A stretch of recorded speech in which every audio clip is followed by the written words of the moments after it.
Double A sa Double B, ang tambalan ni Igan at Ali. Double A sa Double B, Jeng Jeng, muna at balita. Ang kulit, ang saya ng umaga. Mismo, pinagparis ng tadhana. Ang kulit, ang saya ng umaga. Double A sa Double B. 10:28? Daming ano daming positive. Positive. Thank you. Teka muna, Ali, ito muna. Heavy rains daw with lightning at mga strong winds. Thunderstorm advisory yan? Due to thunderstorm. Today yan, ano? Yes, expected sa Batangas at Laguna po. Okay. Within the next 2 hours, ingat po kayo dyan. Yung binabanggit na kondisyon dyan ay maaring maranasan din sa Zambales, sa Iba, Puon Bato, Batangas, Morong Abukay, Cavite, Alfonso, Mendez, Indang. 2 hours yan. At maaring maapektuhan yung mga kalapit ding mga lugar. Yan. Tsaka mga bababang lugar. Thunderstorm advisory. Okay. Okay. Eto na, meron tayong hinihintay lang po rito dahil alam niyo naman kayo po ay naging saksi.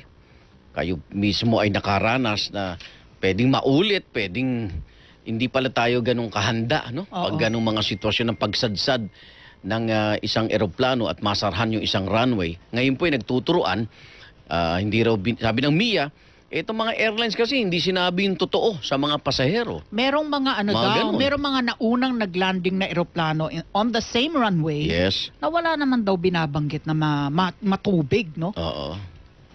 So, kung bakit itong binibigay nakikitang Na dahilan dahilan, oo. para sumadsad itong Xiamen Airlines MF8667 dahil nga daw kasi maulan. Gaano ba kabigat yung bagsak Tsaka na ulan ito, nun? itong- Bakit sinasabi light to moderate lang daw at that time? Tsaka ito pala, emergency landing pala to no? Wala siya talaga, hindi siya talaga nakaruta sa atin. Ang sabi kahapon Oo. parang hindi. Talagang 'di ba? Ang final destination niya talaga Manila. Pilipinas? Oo, Manila. Baka akala niya, Interview namin kahapon. teritoryo na nila to. Yun din alam ni Susan Parang may lumabas na gano'n na Oo. ulat. Pero hindi, talagang final destination niya talaga. Ang talaga airport na destination niya is really Manila. Itong ating naiya. Oo. Ay pala yun kumalas yung wing Oo. So tas wala ding landing gear. Yun ang binibigay na dahilan kaya nahirapan silang Pero ang problema alisin natin dun sa dito, site. malinaw sa mga karapatan ng pasahero na pag may mga ganyang kahit delay, ano man dahilan, tutulungan po sila sa pagkain at accommodation.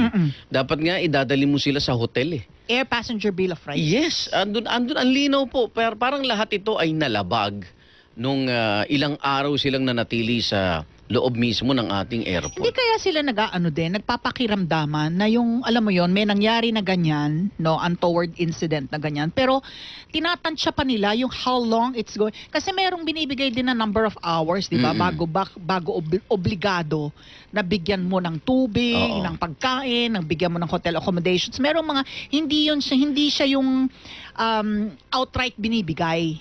Hindi kasi nagtaka ako, yung mga So, parang taong nakikiramdam muna sila, baka naman maalis ka Hindi, agad, matow ka ang agad. gusto kong diba? malaman Hanggang tumagal sa ng mga tumagal. gagawing investigasyon, wala bang nakatoka na crisis manager man lang?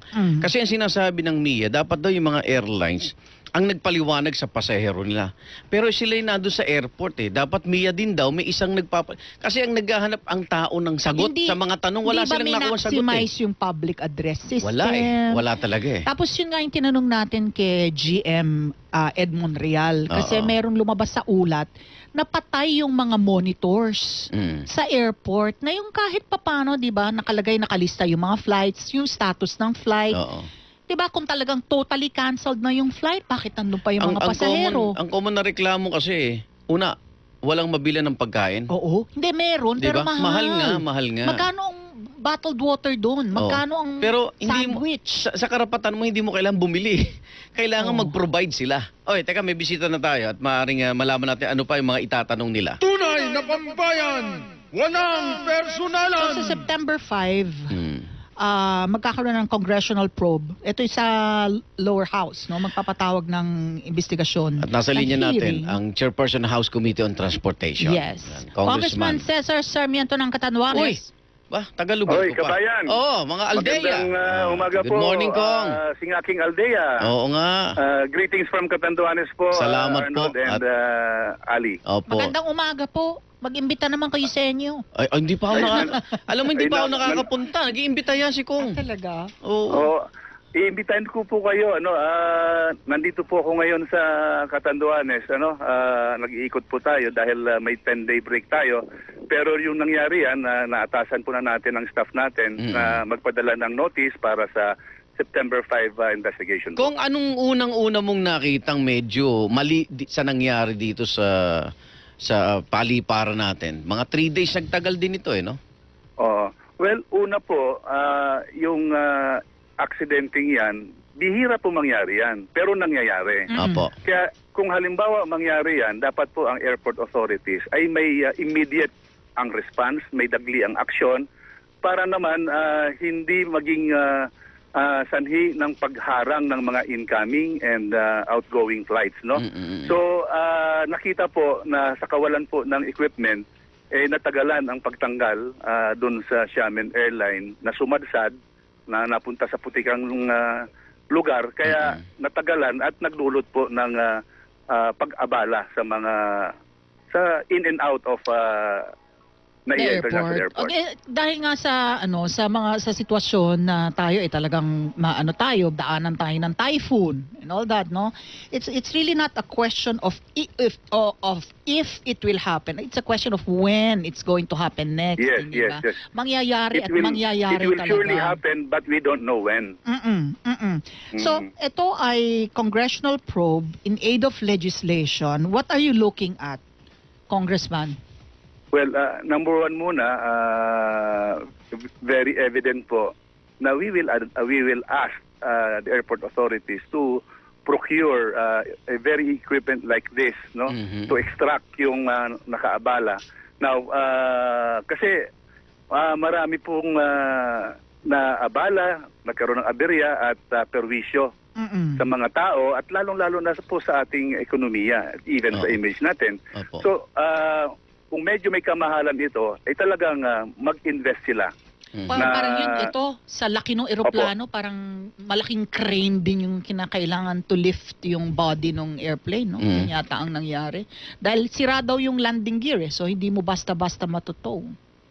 Pero alam naman natin po ang technology ngayon, yung mga naglalakihan ng eroplano, so dapat mag-adjust tayo kung kailangan pong malaking crane.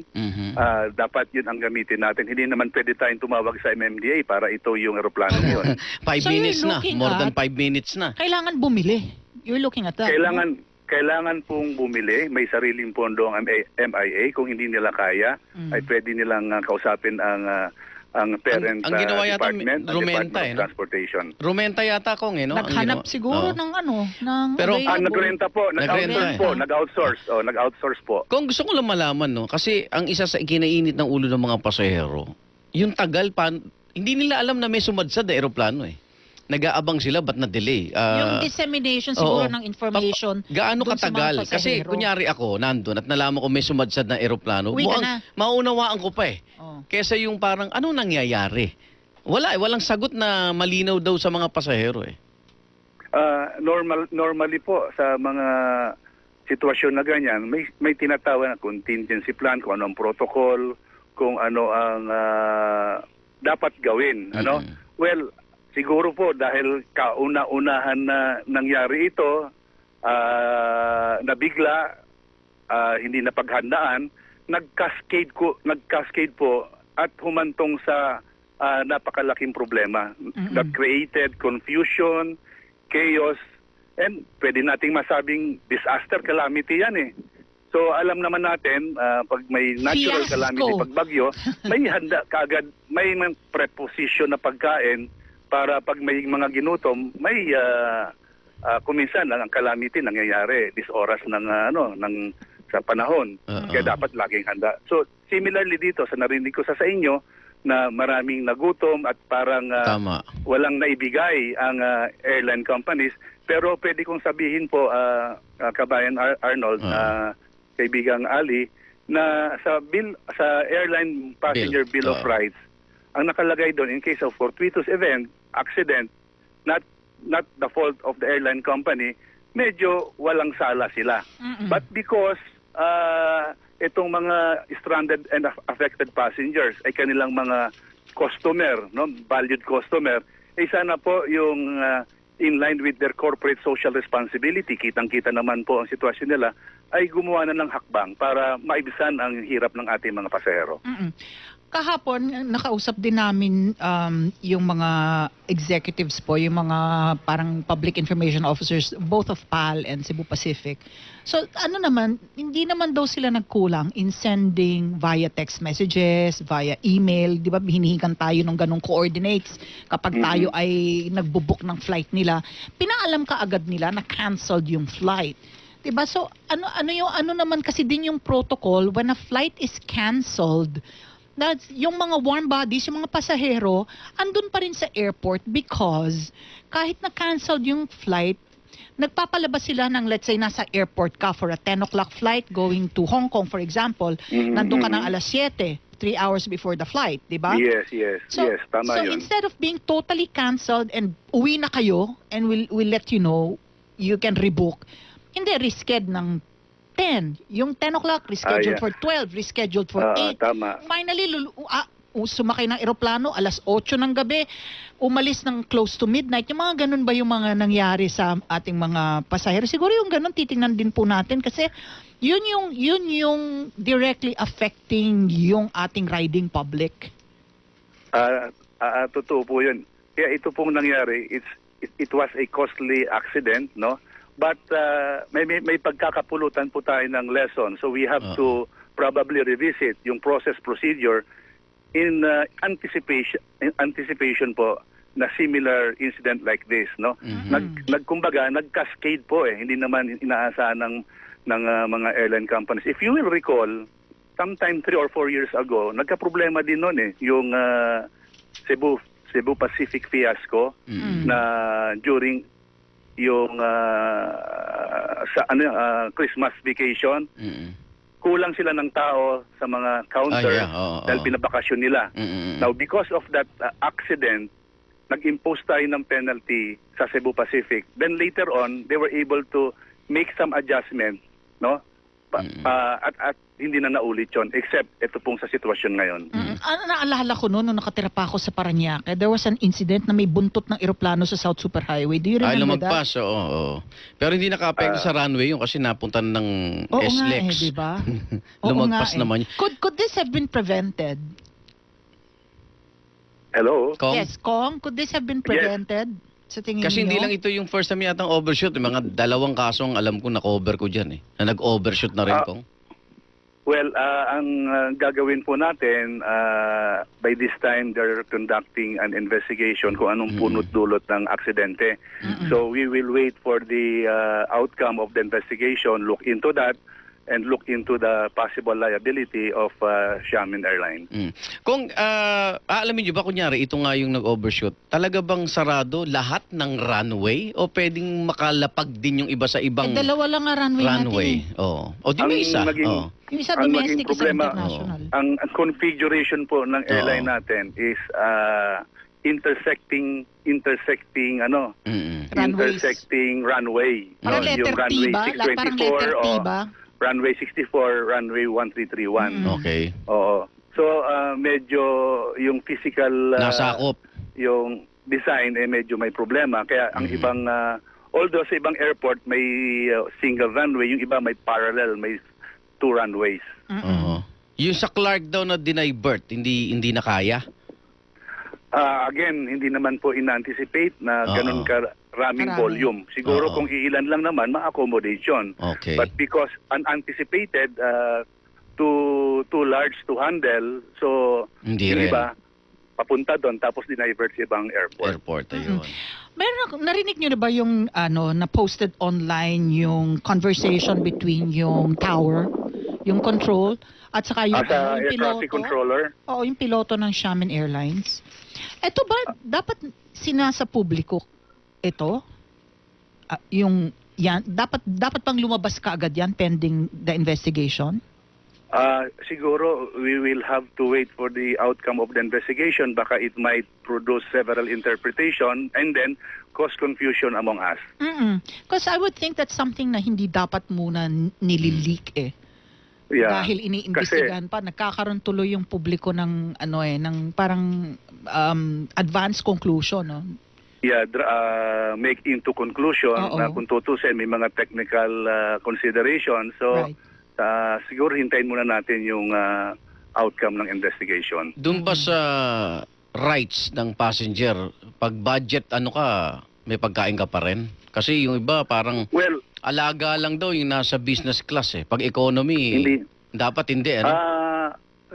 well, basta fault po ng airline company yung cost. Oo. Whether you're in the kung budget ka, kung economy ka or Oo. business class, pare-pareho po ang Regardless. Dapat, yan. oo. Pero yun nga, yun ang kwento na hindi yata pantay yung pagkalinga yata, Congressman. Yan po ang mga bagay na dapat tingnan natin sa pagdinig. Okay, paano are you going to tackle yung paano yung pagtakda ng danyos? Pagdating po niyan sa danyos, court po, titingnan po natin, walang nakalagay po sa passenger bill of rights, but when it comes to damages, sa korte po ang magdedetermine kung anong amount ang pwedeng ibigay doon sa naapektuhan. Okay. Kasi kita mo, ang pwedeng kumolekta sa kanila, number one, yung pamahalaan ng Pilipinas. Number two, yung mga airlines na naperwisyo. Number three, yung mga pasahero. Di po ba? Tama po yun. Tama po yun. Tapos yung Korean pala yung piloto, Igan. Tapos hindi pa pinapayagang umalis ng bansa. No? Teka, Kung alihabol ko lang, may isa palang insidente pa sa Clark naman Opo. nangyari. Nag-viral po ito, Eva Air. Ang sitwasyon Yes. naman kung parang in-announce yung piloto na hindi sila pinabababa yung mga pasahero dahil wala daw mga immigration officials, ano? Pero sabi ng Bureau of Immigration, dapat pala pag magpapababa ka sa anumang paliparan, inaabisuan sila dahil ang trabaho naman ng immigration 24/7. Hindi naman pwedeng agad-agad di ba, na magpapababa ng tao. So, mukhang sumulat na sila sa pamunan ng Eva Air at mukhang medyo kakasuhan yata o irereklamo tong piloto na nagsabing walang tao kasi sa immigration Parang misinform yata yung mga pasahero doon. So, ang tamang proseso lang, gusto ko lang paliwanag dito, Kong, baka ma-discuss din sa committee mo na pag ganong may emergency landing, ma-divert ka at magpapababa ka, abisuhan nyo yung immigration. Hindi ho ba? Kung ganyan, standard operating procedure. Opo. Dapat SOP na po yan. Oo. And actually, talagang maraming naging problema sa nangyari yun. Halimbawa, na-divert sa Clark. Sa Clark, oo. Tapos may bus, ang alam ko, sinakay yung mga pasahero. Oo, Ang oo. problema ngayon, yung mga kanilang yung mga kanilang kagamitan, paano yun? Ipoprocess pa rin yun Yes. So those are the things na hindi na-anticipate. Opo. So it's really an eye-opener, no? Eye-opener ito, pero costly one. Pero sana maging lesson talaga po ito, ang pangyayaring ito. Para in case po may mangyari, handa na tayong harapin yung problema. Kung parang alam niyo nga, pag mga ganyan, I would say, oy, para tayong pinitik, di ba? Parang yung tao na, let's say, nag-suffers like, let's say, a mild heart attack. Yeah. Oy, pinitik ka Yes. na ng Diyos. Buti, Oo. hindi, wala pang nangyari yeah. sa'yo. Umanda Yung ka sa na. atin, parang analogy, parang pinitik tayo, di ba? Eto, may sumadsad, walang nasugatan, very minor yung injuries, Yes, walang yes, nasawi. Tama. Diba? So parang Ginutom pinitik lang, tayo, nagutom no? lang, O oo. nagutom lang. Pero yung yung isipin mo, worst case scenario na merong may hinijack na eroplano, Oo. tapos Yeah.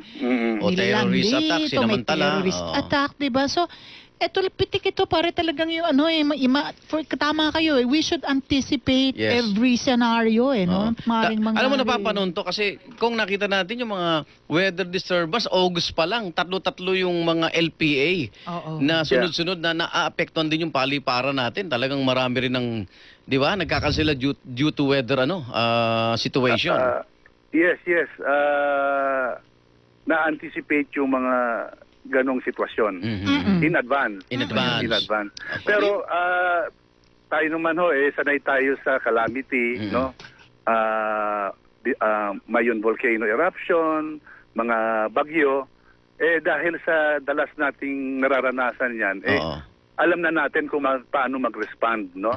So again, this will be an eye-opener sa pagdating dito. Lahat ng agencies, even po, ipapatawagin po natin ang OWA dahil marami po Apo. tayong mga OFW Tama po. na na-miss nila yung flight. And then baka mamaya pagdating Wala ng trabaho. dahil sa delayed, baka mawalan ng trabaho. So patatawagin po natin ang OWA, even the private recruitment agencies para matulungan natin yung mga OFW. So, binyataan Okay. ko lang yung text ni Mini Rualo Elizaga. Several years ago, maybe 7 or so, there was a China airline incident similar to this also in Naiyak. She clearly remembers yung Japan Airlines flight niya from San Francisco had to stay overnight in Narita. At that time, the airport management should have all this equipment purchased. At hindi ito yung first time na nangyari. So sa kanila sa Japan Airlines, they were all informed by JAL. So none of Okay. us were upset when we were diverted in Narita Oh, yun overnight. dapat- Communication was Yes. essential. Dapat sinabi. So yung nangyari doon sa Tama. airport, kahapon tinatanong natin si GM Monreal kasi nga lumalabas sa mga Oo. ulat, patay daw yung mga monitors. 'Di ba? Tsaka kanya-kanyang palusot ang nangyari. Yung parang ano nga ang sabi doon sa ulat, yung kanya-kanyang airline personnel were going around like headless chickens looking for their passengers. Yung nakikipag-usap sa kanila ganun when may public address system, may monitors, 'di ba? Yung sa panahon ngayon that could have been really 'di ba, mitigated, no? Parang minsan ayaw sabihin para hindi malugi. Di ba? Kung yung magpaparebook o magpapakung ano-ano. Parang tuloy na nasa picture ko yung nangyari, yung kaganapan sa Naiyan. Baging parang Tower of Babel na nagkagulo na. Oo. Dahil sa daming, hindi, walang makakapagsabi kung anong dapat Kanya-kanyang kwento na. Lalong nagpainit sa Yeah. ulo ng iba. Oo. Okay, So go. talagang it's really imperative that all of these things will have to be tackled during our investigation. And Okay. even we can invite yung Roalo and share to us their experience because alam nila na it happened several years ago and everything turned out well dahil transparent and then may constant advisory. Communication, oo. Hindi naliligaw po ang ating mga kababayan. Or given that you communicated already, ano yung what is the way really to resend the passengers? Uwi na muna kayo kasi Yeah. wala talaga, hindi nyo aasahan na lilipad yung ano. But and absent that, paano yung accommodations naman yung galing sa probinsya, no? Malaki din yung Yeah. problema. Oh, Well, so abangan Kakalam namin ko yung po, kaibigang Ali, kabayan Arnold, I Oo. think mauuna magpatawag ng pagdinig si Senator Grace po sa Opo, Senado. sa Senado. Okay. I think sa August 29 yata ang schedule niya. Ang naging problema din pala, yung ilang piloto daw po. Ito mga tinatanggap namin text na apektado nung nangyari. Oo. Sinasabi ng piloto na nadadivert sila dahil sa bad weather. Hindi sinasabi hindi yung sinabi yung insidente. Oo. Ay kasi, Oo. nung inalam naman nila, hindi naman masama yata ang panahon ng mga oras na yon.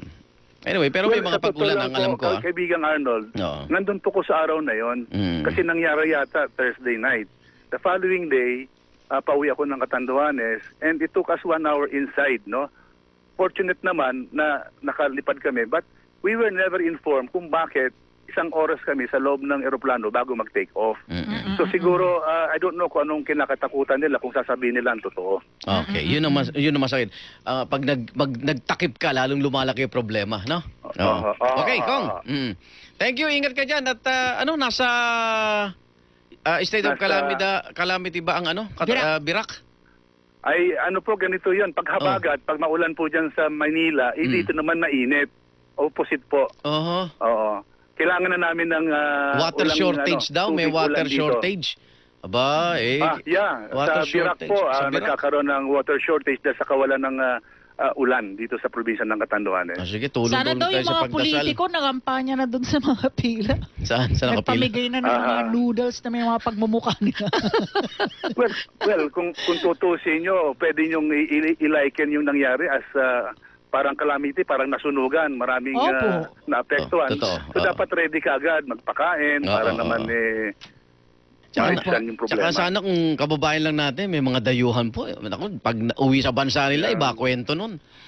Di ba Talaga. kahapon, ang na-bring up, Congressman, wala ba tayong nilalabag na international standard dito na yung the airport is built for 30 million a year ang capacity. 31 million over capacity na exceed na sa servicing capacity. at ilan? 42 million a year? by next year 47 na. Grabe, So di ba? there's really a need to construct one outside of Metro Manila. Ayun na, sa To Bulacan. decongest NAIA. Ginagawa Well, na yan. Ba- meron na po. May Masasakop ba unsolicited yung ano? proposal. Wala pang green light na talagang uumpisan dahil unsolicited proposal. Okay. Isa subject po yan sa Swiss Challenge. Sasakupin ba ng pagdinig ninyo yon yung NAIA consortium na yon? Hindi Ang muna. NAIA consortium kasi, ang objective nila, i-double yung capacity from 31 to 60 rehabilitate million. it, yeah. How? It can be done by building more terminals dyan mismo sa premises Lugar na na yan. yan, and probably hoping to construct another runway. Now, if we are going to have another runway, ang may encounter natin, we will be resorting to expropriation affecting thousands or hundreds of houses dyan sa Merville. So it will take a little time. Okay. Right of way issues Sige. na naman. Pabalikan ka namin about that, Kong. Wala na kaming panahon. Intindihin mo muna Ay, yung mga sige po. kababayan natin dyan sa Catanduanes. Thank you po. Sige Ingat. po. Okay, maraming Thank you salamat very much. Arnold and Ali. Congressman Cesar Sarmiento po ng Catanduanes, Chairperson ng House Committee on Transportation. Pagdinig nila, September 5. May yata sina Senator Mauna sina Grace. Senator po sa Senado. Okay na yun para mas may maliwanagan tayo dyan. 10:54 oras. Mga kapuso, ang ating buong pamilya at komunidad dapat handa sa mga posibleng pagbaha ngayong panahon ng bagyo. Bantayan lagi ang ulat panahon. Alamin kung apektado ng high tide ang inyong lugar. Alamin ang evacuation site na inihanda ng lokal na pamahalaan. Kung binabaha lagi ang iyong lugar, isiping may posibilidad ng paglikas, kaya maghanda ng emergency kit na may kasamang pagkain, maiinom na tubig, flashlight, pito, at first aid kit. I-save ang emergency number ng mga ahensya ng pamahalaan na maaaring makatulong sa inyong paglikas. Buong pamilya at komunidad dapat handa ngayong panahon ng bagyo. Double A sa Double B, ang tambalan ni Igan at Ali. Double A sa Double B, Jeng Jeng.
Double A sa Double B, ang tambalan ni Igan at Ali.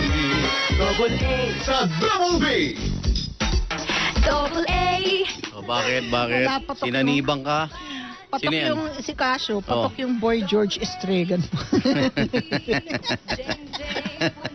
O siya, Paalam tayo. maraming salamat sa lahat ng ating nakasama ngayong umaga. Yung ating At nasa text ano topic, tayo? 5 minutes na tayo, katulitan 5 minutes. natin, Facebook Live, Ah, thank you. Yung mga nagtatanong pa, ang dami pa rin nagtatanong, paano ba kami matetext dito? 0917. Tapos di ba yung aming kilohertz 594? 594. Diba? Yun. So ito na. 0917 594 594 Number 1. 1. Kasi kami ay number 1. Yun. Number 1. Okay. Oh, text. Nasaan yung text pa baon ko? Ayan na. Ang dami mong ano dyan eh. Wala. Dali. Oy, dali. Naku. Where's Hindi my ko 5 alam minutes? eh. Ano Where's ba my yun? 5 minutes? Ano ba yung hinanda ko na na Ayan. text pa baon ngayong araw na to? Double B. Ingat kayo ha. May Ayan. inuulit ko, may thunderstorm ano tayo. Ulit ang Ano ito? Oh, yan. Success Tagumpay. is not built on success. Ha? Ang tagumpay ay hindi itinatayo sa tagumpay din. Oo. Ang tagumpay Ay?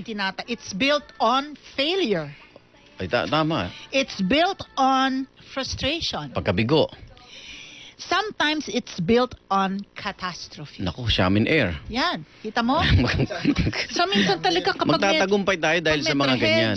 Doon tayo natututo. In times of adversity, Mm. di ba? Natetest yung pagkatao mo, yung Yes, galing mo. pag-iisip ka. So ito, ano ka, road to perdition ba o road to success? Yan. Saan tayo tutungo? Tsaka dahil walang dito? nagtagumpay na hindi nabigo ah. Oo nga. Kailangan mabigo ka para maranasan mo yan. Success is not built on success. Yes. It's built on failure. Kailangan mabigo ka muna. It's built on frustration. Sometimes it's built on catastrophe. Yon. Maraming salamat po Thank sa you. lahat ng bumubuo dito. Sa ngalan ng... Si Andy? Yok. Sa lahat ng lahat ng bumubuo ng DZWB at GMA News TV.